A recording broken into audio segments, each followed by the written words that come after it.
Could you be the one?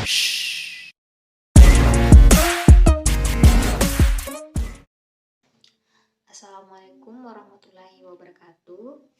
Perkenalkan, nama saya Haswiata Haswin, Teknik Sipil C. Adapun yang pertama yaitu deskripsi kewirausahaan teknik sipil. Mata kuliah kewirausahaan menjelaskan mengenai bidang kewirausahaan entrepreneur, mengembangkan mental dan pola kerja pribadi seseorang, kewirausahaan jiwa kepemimpinan, manajemen risiko dan pengawasan, serta bagaimana mengidentifikasi peluang dalam usaha baru.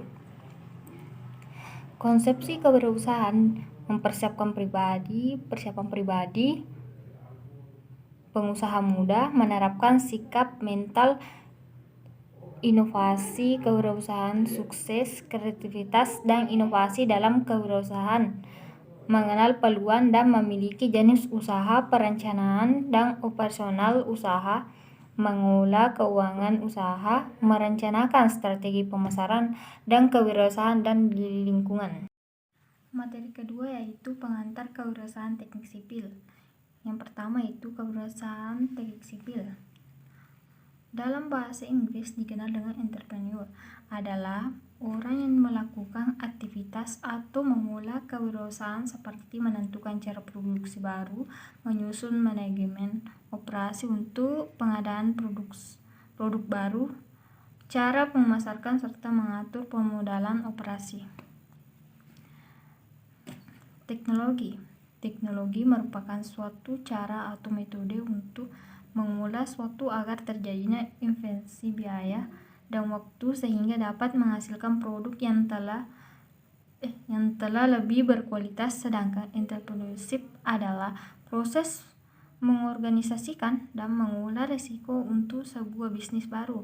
Adapun tokoh-tokoh entrepreneur yaitu Ciputra Raja, Properti Indonesia. Yang kedua, Melati, raksasa bisnis kosmetik dan obat-obat transnasional memakai teknologi yang memadai.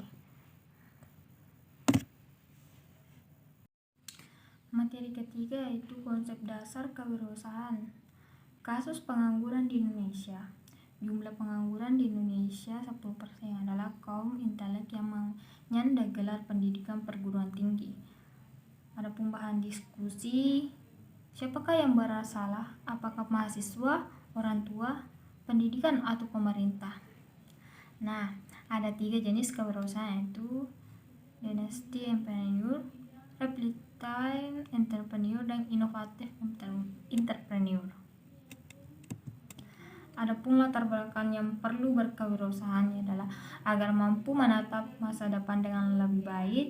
Berkewirausahaan diharapkan seseorang mampu mandiri, membuka lapangan kerja bagi orang. 3. Menjadi bos bagi usahanya atau lebih baik membayar gaji daripada menjadi orang gajian. Adapun kendala bagi seseorang pemula usaha yaitu adanya ketakutan akan kerugi atau bangkrut, merasa tidak memiliki masa depan yang pasti jika berkewirausahaan, merasa bingung memulai dari mana usahanya. Nah, langkah awal menjadi kewirausahaan itu berani memulai, berani menanggung risiko atau tidak takut rugi, penuh perhitungan dan memiliki rencana yang jelas. Pertemuan keempat yaitu cara mendirikan usaha. Cara mendirikan usaha ada 3 bentuk kegiatan kewirausahaan yaitu dikelola sendiri dan dikelola orang lain. Cara berkewirausahaan yaitu berwirausaha dapat dijalankan seseorang atau sekelompok orang.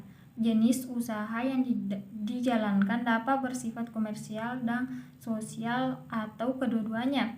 Memiliki modal sekaligus menjadi pengelola, menyetor modal dan mengelolakan ditangani oleh pihak mitra dalam bentuk saham sebagai bukti pemiliknya. Dalam berkewirausahaan mempunyai etika. Etika dalam berkewirausahaan adalah suatu kegiatan usaha harusnya dilakukan dengan etika atau norma-norma yang berlaku di masyarakat bisnis. Etika atau norma-norma itu digunakan agar para pengusaha tidak melanggar aturan yang telah ditetapkan dan usahanya dijalankan dengan simpati dari berbagai pihak. Ada beberapa cara memulai usaha dan jenis bidang usaha, yaitu mendirikan usaha baru, membeli perusahaan, kerjasama manajemen dengan sistem waralaba, yaitu memakai nama dan manajemen perusahaan lain.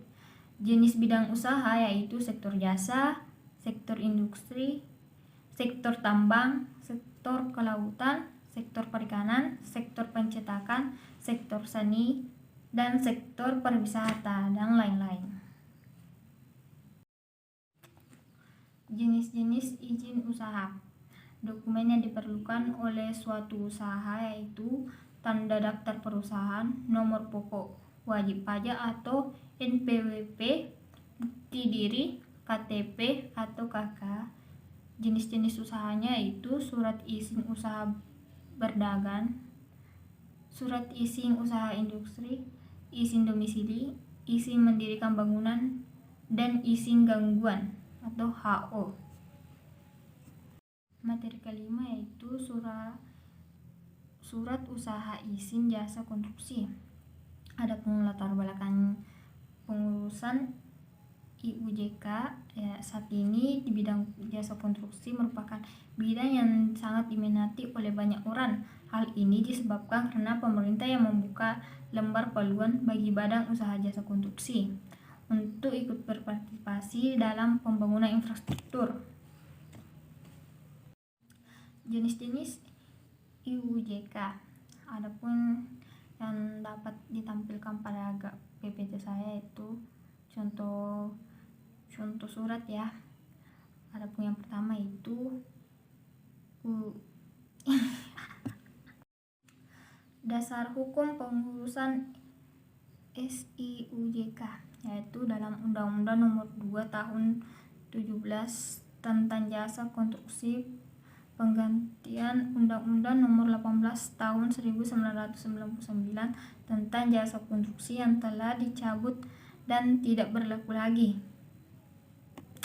Peraturan Menteri Pekerja Umum Nomor 04/PRT M/2011 tentang pedoman persyaratan pemberian izin modal usaha jasa konstruksi nasional memiliki modal sekaligus pengelola.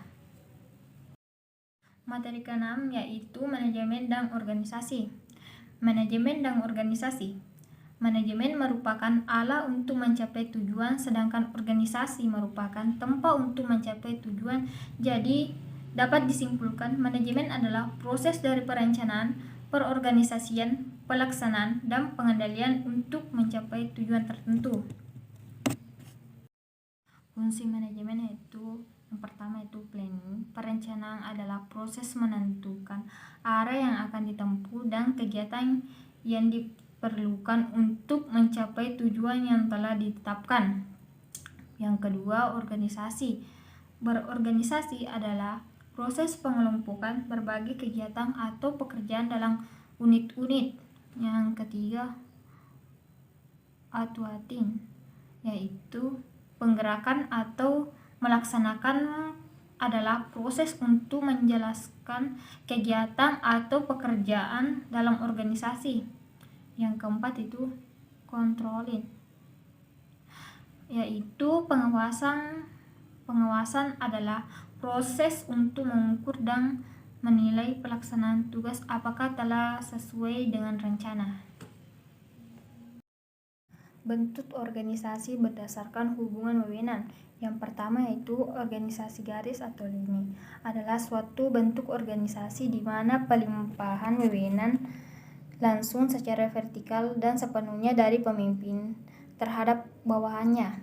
Yang kedua, organisasi lini dan staf adalah organisasi yang di mana dipimpin dibantu oleh struktur ahli di bidang tertentu, memberikan komando di dalam melaksanakan tugasnya.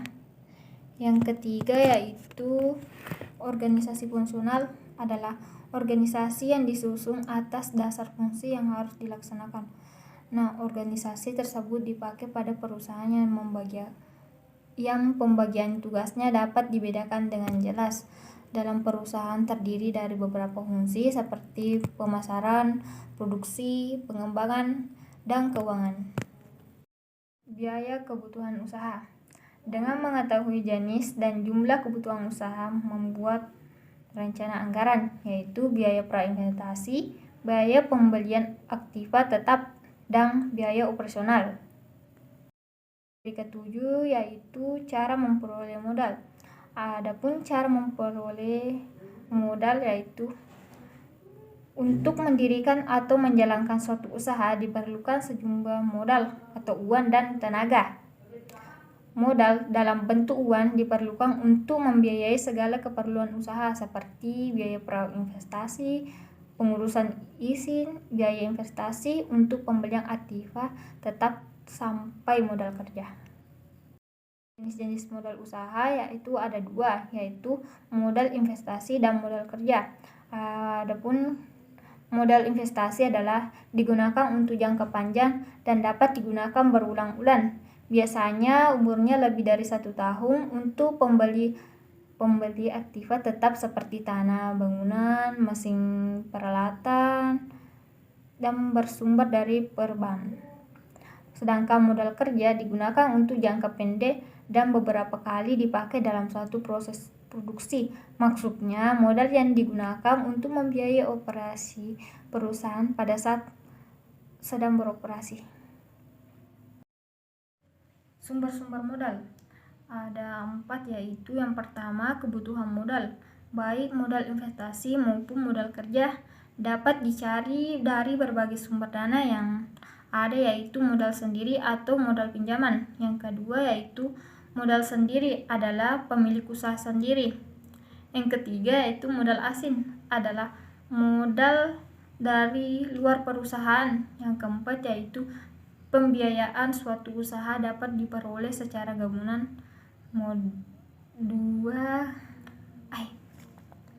Pembiayaan suatu usaha dapat diperoleh secara gabungan, modal sendiri dan modal pinjaman.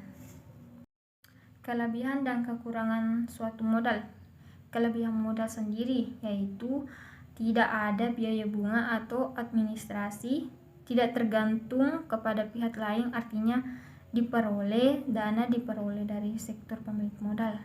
Ketiga, tanpa memerlukan persyaratan yang rumit dan waktu yang relatif lama. Tidak ada keharusan pengembalian modal. Kelebihan dan kekurangan suatu modal.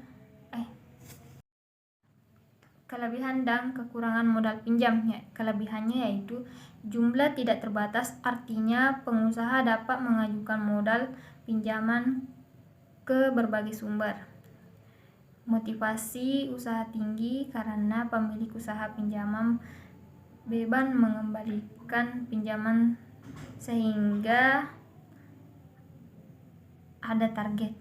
Kekurangannya yaitu dikenakan berbagai biaya, bunga, dan administrasi harus dikembalikan, bebas moral. Sekian dari PPT saya. Wassalamualaikum warahmatullahi wabarakatuh.